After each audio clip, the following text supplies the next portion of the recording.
Во Астрорум редовно се отвораат на вистина интересни приказни.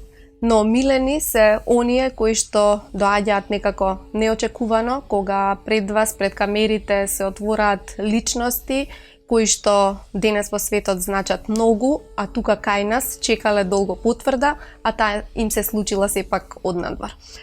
Денес имам чест и задоволство да разговарам со еден наш врвен уметник, Симиша Стефановиќ Кашавелски, кој што требаше надвор да ги освои сите можни медали, требаше да направи големи изложби, да постигне големи успеси, за да дознаеме за него. Јас му посакувам добре дојде во Астрорум. Благодарам, Бранка, благодарам за поканата. Морам да кажам дека ова ми е прво снимање. Телевизиско.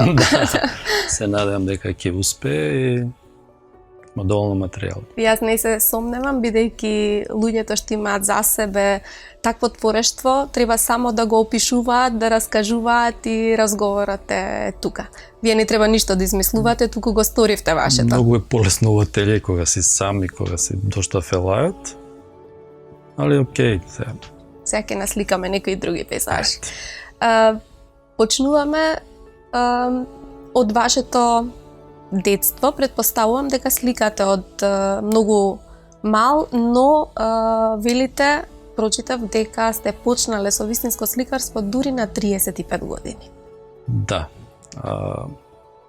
Никогаш за себе не сум кажал дека сум уметник или не знам. Едноставно имав желба за цртање и не знам зашто, ама решив уште основно дека ќе одам на средно ликовно. Нема подршка од дома, тоа сам го одлучив, сам се запишав, с помош на сестра ми. Вие сте родени во Куманово и целиот живот творите во Куманово и предпоставам дека не беше така едноставно секојдневно да патувате во Скопје, но желбата за уметноста била голема и завршувате во Лазар Личиновски, потоа и на Ликовната академија. Да, средно уметничко завршив во Лазар Личиновски.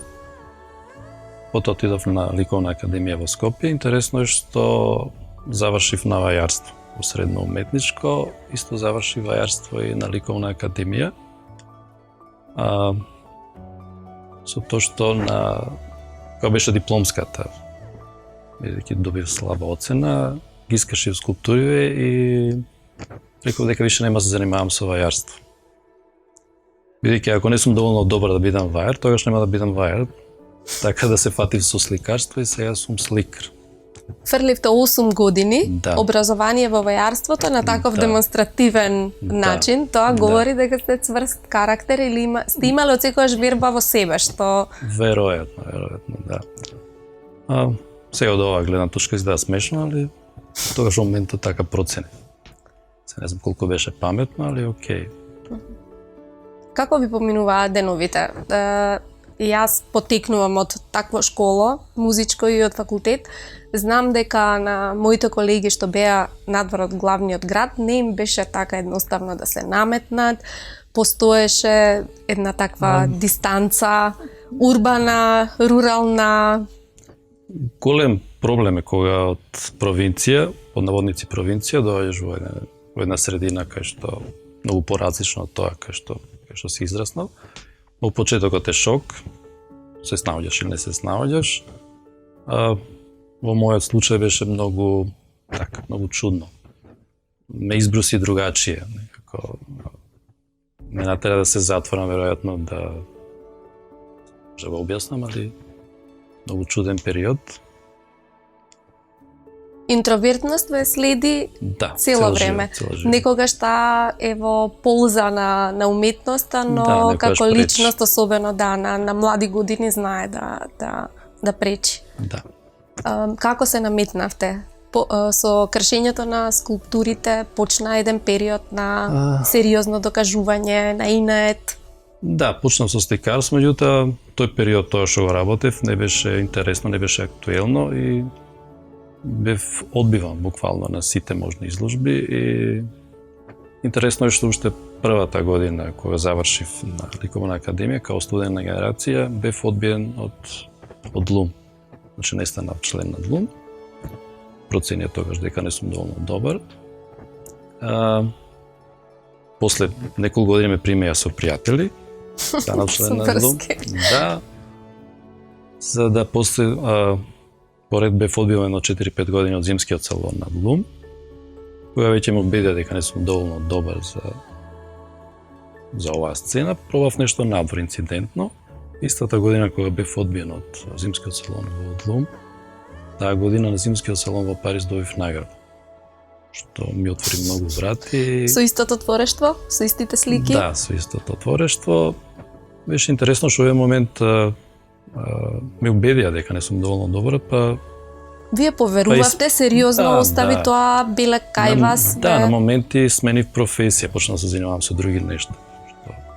Почнав да експериментирам, да правам намешта и со музика, со не знам што, и на крај одлучив, окей, ќе се бавам со уметност. И смешни ситуации. Што ви беше предизвик кога ги правевте скулптурите и дали паралелно почнавте да сликате вон очите на јавноста, така резигнирани, повлечени? Бев многу фокусиран период кога бев на вајарство и се дадов многу од тоа. Бев ученик и студент на генерација. Потрошив 2 години за дипломската, правев некои летечки мобили, скулптури. Така да вложив многу во тоа, меѓутоа имав некои несогласување веројатно со професорот тогаш или не знам и тие одлучија дека тоа поише беше недоразбирање, не стана збор околу скулптурите. Важно тоа Ви остави трага? Остави трага и не знам зашто, али така одлучив. Но ние Можда гледам... веројатно во себе го носев сликарството. Ја по случајност отидов на јарство. Првиот ден кога отидов да се запишам средно уметничко, прашав каде како, ми рекоа дека на вајарство има повеќе место. Ја го разбрав тоа дека на сликарство не можам и така инцидентно отидов на вајарство, меѓутоа многу ми користи тоа што го завршив на вајарство. Тоа сакам да ви кажам. За 3D и да, така. да. Кај вас формите се толку живи, вајарството си наоѓа примена и летичките објекти, гледам дека редовно ги има на вашите слики, авиончиња. Да, внесував надреализам во скулптура. Сега можеби е добро пошто завршив вајарство, немав часови сликања, немав часови технологија по сликарија. Може тоа од некоја страна е добро, нема влијание од може од некој професор или нешто. Толку добро, толку лошо, не знам, али Како го учевте? Сепак не е едноставно да се слика, особено не со маслени бои. Кога јас би сакала сега, ќе треба некој да ме потучи за технологијата, за самото мешање на бои. Од кого учевте? со крадење, веројатно, од колеги, од на академија на средно уметничко, крадев технологија, гледав како работат. Меѓутоа највеќе научив ги гледав старите мајстори и да се од себе да ги ископирам, да симнам нивната технологија, тоа, да влезам во нив како работеле. Така да, принцип највеќе научив од посетава на музеи надвор на Париз, другите поголеми музеи, кај што визави сликата, го студираш мајсторот, му ги симнуеш потезите, технологијата, навлагаш во него и сакаш да размислуваш како тој. Едно време и правев четки сам, рецимо, читав многу за Рембрандт, околу тоа како работел. И онда купувате. Тоа многу ми помогна, да. За жал Мона Лиза е во 2 кафеза, не може да се студира така. Да, не. Тет-а-тет. Да. Дали тоа е интересно што вие сте биле речи си 20 пати во Лувр, Да. а вам ви се случува Лувр на дело, и тоа после период на одбивања, ги споменавте, какво е чувството да се биде звезда во центарот, во епицентарот на уметноста, она што вам, штом сте биле 20 пати во Лувр, знаеме дека тоа е еден од вашите најголеми сонови. Јас се уште сум во шок и ствари не сум свесен кај сум, што сум во моментот. Некако све тоа се случува многу брзо, така да уште не можам да го примам тоа. Добив награда во Гран Пале на Големата палата, да. Да. После следе неколку награди и после идеа поканите за други значајни изложби. Тоа добив покана да учествувам на изложба во Лувр со Друштвото на ликовни уметници на Франција. Што првата изложба ми доделија Гран При, златен медал, што беше шок. После следеа други награди и онда едноставно не застана тоа. Значи, не се случи салон, дали во Германија, Франција, Италија или Шпанија, да пратам слика да не добијам награда. И се уште трае тоа. Така, се отвори вратата. Но ништо не е туку така дадено. Кај вас се Веројатно. оди некако постапно. Почнавте 2014 да ви се отвараат вратите, прво со сребрен медал, со бронзен, па со сребрен, па со златен и натаму се почнува да станува историја.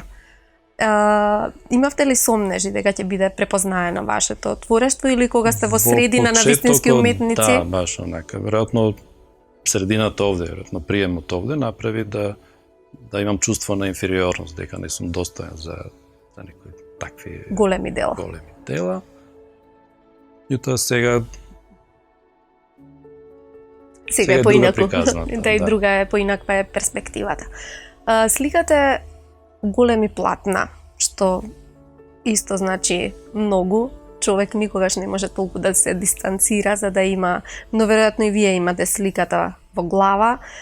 Предстои еден процес како ги сликате големите платна и како ликовите се толку живи. Вие сте надреалист, меѓутоа толку се реалистични што човек има потреба да застане поблиску да види дали е човекот фотографиран или е сликан. Не можам да го објаснам, едноставно сликам. Тоа е како музичар да прашате како создава музика. Како создавам. Мислам, за мене тоа толку лесно, едноставно. Го земам платното и мачкам. Многу едноставно звучи. Да. Секогаш имате многу интересни символи што ве одвојуваат пак сега од надреализмот. Имате фабрика која што ни го труе воздухот, имате авион, имате рибите се надвор од аквариумот, во аквариумот има лименка од Кока-кола, она што секојдневно ни се случува. Загадени сме од сите страни. Дали сте свесни дека вашите слики насликани порано, кога се уште не сме биле еколошки свесни, а сега добиваат друго значење? Дали некој ги коментира, дали критиката ги препознава? Имав среќа тоа што го работам во моментот да биде актуелно. Во последниот период веќе не е тренд технологијата како сликаш, дали абстракција или реализам, туку приказната со која се занимаваш. Веројатно приказната што се занимавам тоа со антиглобализмот, со загадувањето, со политика, со религија или што е знам. Многу прашања што не засекаат. И во моментот интересна и поминува кај публиката, кај критиката. Така да едноставно имам среќа само да погодам моментот. Женскиот лик е, предпоставам, доминантен или барем мене од она што ми е познато од вашето творештво? Недостиг на модели. Јас сликам ќерками, така да 80% на сликите ќерками, така да го чувствам ликот, интересен ми е и таа ми е инспирација и модел. Прекрасно. Не само што е инспирација, туку таа е наследничка, директна наследничка на својот татко. Исто на ликовна академија на сликарство и вашиот син на вајарство. На вајарство, така. Добро, тоа е судбина, клетва. Како ја доживувате после се што поминавте вашите деца да се едната во сликарството, другата во... Обично татковците се поблиски со керките и токму керката да ве плашили дека ќе биде во ваша сенка и како ќе се измолкне од неа? Да, ме плаши, меѓутоа чувствувам дека има потенцијал така да ќе се справи со тоа и ќе ме надмине. Да. Сум сигурен. Што ги воспитувавте децата? Дали и кај вас е тоа докажано дека тие се како сунгери, не треба да им зборувате, туку впиваат од она што гледаат? Така се случи и кај нив сликарството? Да, не ги форсирав и не инсистирав да бидат, се бават со уметност, едноставно се случи тоа. Тоа е нивен избор и се уште не инсистирам, не ги форсирам така да сам дека се направи од пат. И е нивен избор, не е мој избор. Уште се во безбедната зона. Да, во комфорт зона. Во комфорт зона и ваша како татко, но и во образовниот процес. Кога ќе завршат, веќе почнува нова приказна, наметнување и јас се надевам дека нема да го одат истиот ваш мачен пат. Да. Сега тој мачен пат мене ми избруси да видам тоа што сум сега во моментот. Се надам ќе си го најде својот пат, да, својот глас.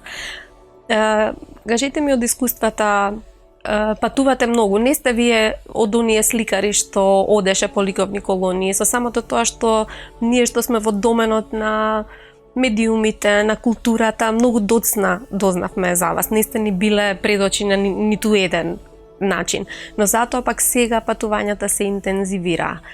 Како тоа влијае на вас? Не само на вашите дела, туку и на вас како човек, почнувате да се отварате, почнувате да верувате дека конечно сте дел од овој свет, од уметноста. Убаво е чувството, мада искрено се уште не се снаоѓам во тоа. Едноставно, можеби се навикнав да бидам во сенка или да бидеш инфериорен или изолиран од средината. Се ова некако многу ми дојде. Али убаво е. Како е да се најде ваше дело во една историја од 150 години на организирање на салоните во Париз, на меѓуврвни уметници, иако условите општествените се толку различни, во некои периоди уметноста се ценела, некои уметници го поминувале оној тешкиот пат, па дури постскумно биле признавани. Дали кога ќе си го видите вашето дело, кога сте оставени сами на себе да си признаете, го чувствувате како достојно на тие големи дела? Сега да. Во почетокот имав не ми се веруе дека тоа се случува, дека сум дел од тоа, дека не знам, почетокот мислев дека не сум достоен за такво нешто. Јутоа сега после неколку признанија и неколку сега другачи гледам, не знам, може да го објаснам тоа. Зошто реализмот е секогаш поттурнуван? Најтешко е да дадете некоја верна копија на она што го гледате. Мачно е. Тука се гледа дали некој навистина знае да слика, да црта. И зошто толку е поттурнувано, а вие еве упорно во надреализмот, во реализмот творите? Абстракцијата или модерното се јави како реакција на реализм. Требаше да се слика нешто поразлично, меѓутоа абстракцијата се веќе 100 години на сцена и така да веројатно луѓето се заситие од тоа. И се враќа реализмот, може на мала врата, али не оној класичен реализм. Веројатно треба другачие да се спакува. Така да пробав нешто да не биде тој типичен класичен реализам или да се дистанцирам од хиперреализам или не знам. И мислам дека најдов некоја формула што поминува, што има одобрување. Така да. Првата верификација дојде од Париз, од вистинско место, но натаму сами рековте дека кади да се појавевте, добивавте награди, но сега отворате и други пазари. Тоа е различна естетика, различен живот, цела филозофија на живот е различна. Бевте во Кина, туку што се вративте, каков е тој свет и како таму поминуваат вашите дела? И тоа тешко можам да го објаснам, е посебна приказна и тоа ме поканија исто на некој високо ниво, на самостојна изложба во едно од најзначајните галерии во Пекинг. Избра еден куратор кој е број еден во Азија.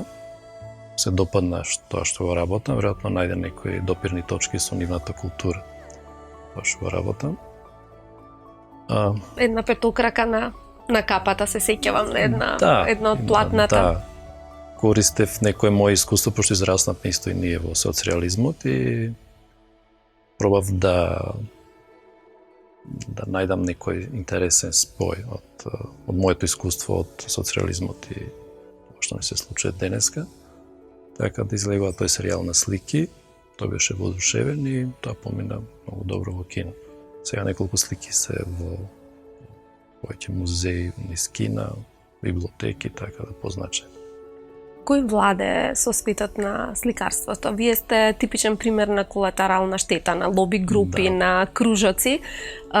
Тие кружоци не секогаш биле лоши во музиката, големата петорка и мислам има и добри рефлексии на такво делување. Денес дали се врти околу богатите колекционери на слики, тие го диктираат пазарот или како? Имате ли увид во? Па немам увид, тоа веројатно треба да го каже некој што е во тоа, некој ликовен критичар, али мислам дека има една елита кај што одредува кој што ќе прави, да. И дали ќе помине. Дали ќе помине, да. Ако го имавте она негативното искуство сега, штом поминавте, значи препознаени сте, но како велат, вистинската уметност кога тогаш си го наоѓа патот. Да, веројатно. На мала, на голема врата, да. Кажавте дека имате среќа што ја сликате вашата ќерка. Женскиот лик и заради тоа е доминантен во вашето сликарство, но вие многу добро и тоа на византиски начин, следејќи ги тие протоколи, правите и икони, велите дека еден период сте изработувале уникатен мебел, се занимавате се уште со некои други и дали имате други преокупации на платната? Сега сум фокусиран на тоа што работам на сликарството и немам време на нешто друго, меѓутоа едно време сликав икони. Беше тоа интересен период. Мислам дека сум единствен со сертификат за сликање на византиски икони тука. Работев фрески, тоа беше многу интересен период, меѓутоа лимитира. Во Австралија, во најновиот храм, колку што има прочитав на многу места, меѓутоа коната не остава простор за импровизација, едноставно само технологија. Канон, да, мора да се придржуваш по правила. Сликата беше друга димензија, кај што може да се внесе филозофија, може да постават други можности, на други перспективи, така да. Уметниците имаат различен начин на хранење на својата духовност. Сигурно не е тоа само сликарството. Што ве обседнува, што сакате да правите, да читате, да гледате? Читање, музика, да. Што слушате, што читате? Секогаш кога сликам, позадина мора да иде джез, некоја джез станица, така да тоа е за читање. Кога имам време читам, во принцип тоа е некоја филозофија на уметност или некои интересни автори. Сакам латиноамерикански автори, Боргес, Маркез, кои сакам на некој надреален начин. Тука се спојувате? Да, се наоѓам себе си и така. Зошто станавте не би беше полесно да дојдете во Скопје, да заминате некаде? Размислувате ли да отпатувате некаде? Вие живеете во Куманово, но практично и во Куманово живеете во свое некое гнездо надвор од Куманово, така? Да, имам ателје таму. Често сме и надвор, живеам и надвор, меѓутоа таму ми е многу убаво, рецимо, базата. Така да не би го менувал тоа.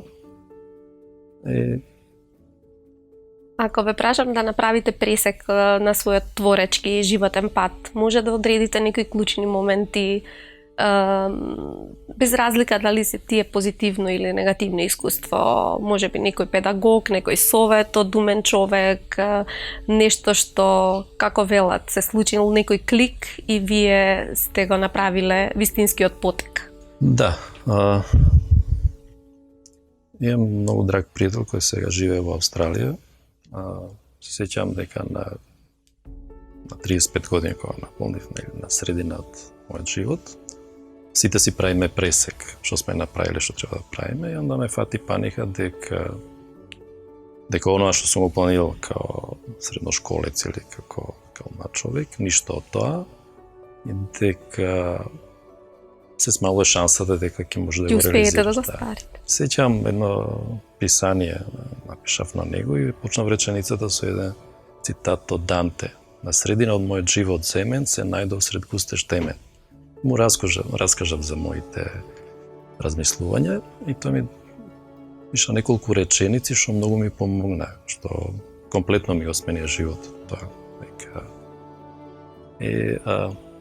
дека треба во животот да имаш стратегија, треба да имаш план. Ме прашам како се замислиш за 10 години. И onda ме замисли, значи дали сакаш да бидеш локален сликар или сакаш светски. Ако сакаш локален, окей, ако сакаш светски, ова не е начинот, значи мора да имаш стратегија. Значи може да смениш. И тогаш направив онака концепт 5-годишен план кој е неверојатно, ама се изреализира. Значи, Одлично. така да веројатно тоа е онaj моментот кој животот. Решивте да бидете она што сакавте да бидете пред да ве оттурнуваат. Звучи неверојатно, ама сега сум во шок. Мислам тоа беше поише како идеја, како желба, али дека ќе се случи, веројатноста тоа ден денеска ми е чудно, се случува. Ако ве прашам што ќе биде за следните 10 години? Имате повторна стратегија? Да.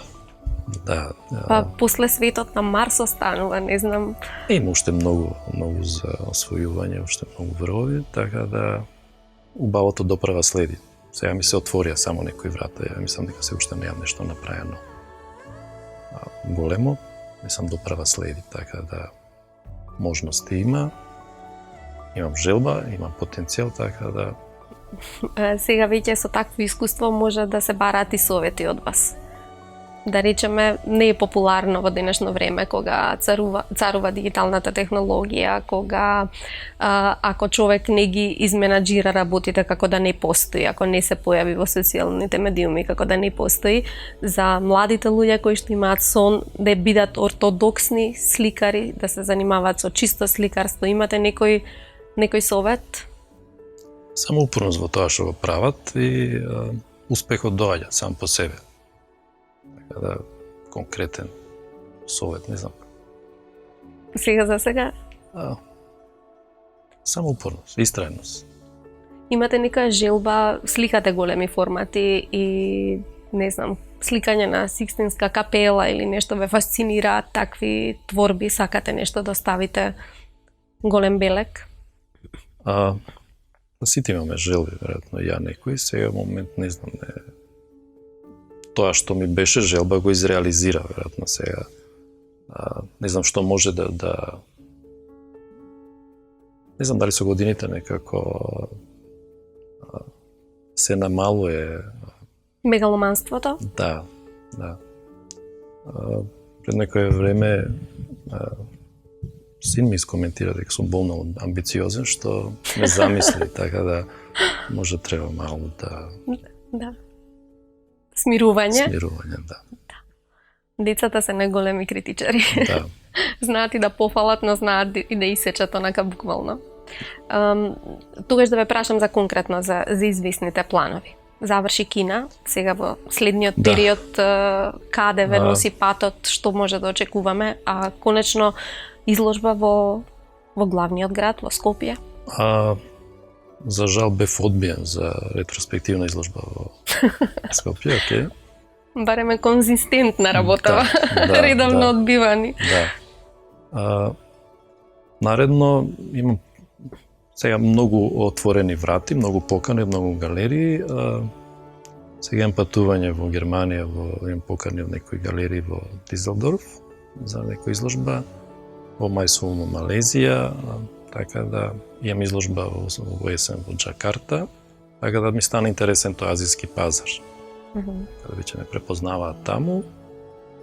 Така да оваа година ќе биде фокусот на Азија.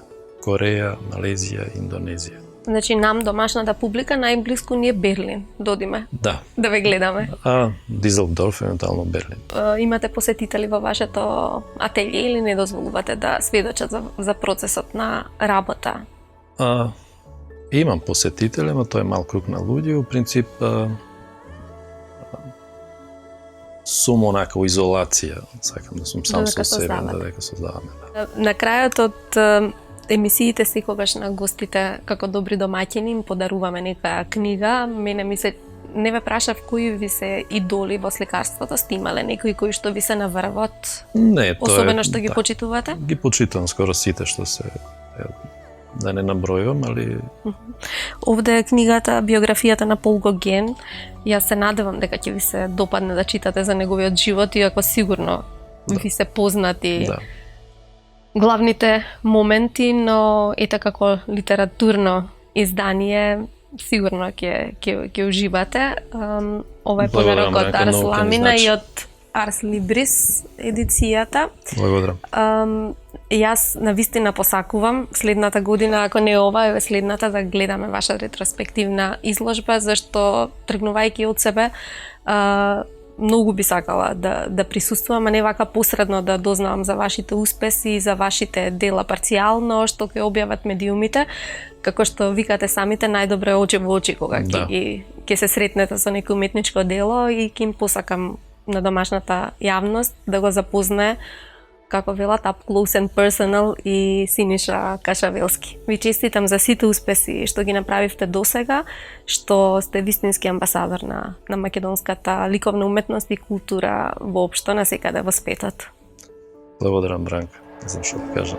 Почестен сум.